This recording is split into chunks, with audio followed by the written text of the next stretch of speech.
ওসমান হাদির হত্যার বিচারের দাবিতে প্রধান উপদেষ্টার বাসভবন যমুনার সামনে অবস্থান নিয়েছে ওসমান হাদির পরিবার এবং ইনকিলাব মঞ্চ। সেখানে আছেন সহকর্মী মাহমুদুল হাসান নাজিম। বিস্তারিত জানতে সরাসরি যুক্ত হচ্ছে তার সঙ্গে নাজিম।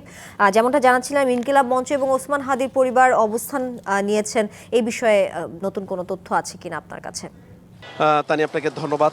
শুরুতে জানিয়ে রাখতে চাচ্ছি, দুপুরেই কিন্তু পর থেকে কিন্তু বিকালে প্রধান উপদেষ্টার যে সরকারি বাসভবন যমুনা রয়েছে, সেই যমুনায় তারা অবস্থান নিয়েছেন।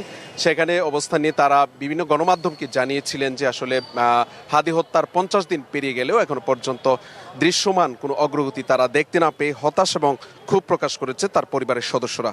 বিশেষ করে তাদের দাবি ছিল যে আসলে জাতিসংঘের অধীনে যেন তার হত্যাকাণ্ডের রহস্য উদ্ঘাটন করার তারা দাবি জানিয়েছিল।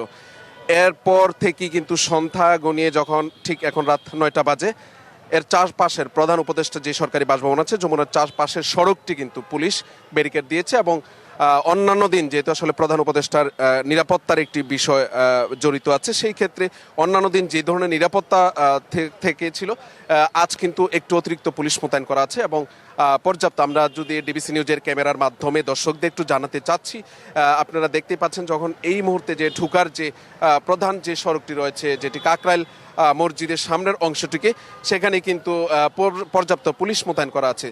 তো কিছুক্ষণ আগে কিন্তু যে রমনা জোনের ডিসি আসছিলেন, তার সঙ্গে আমরা কথা বলেছি।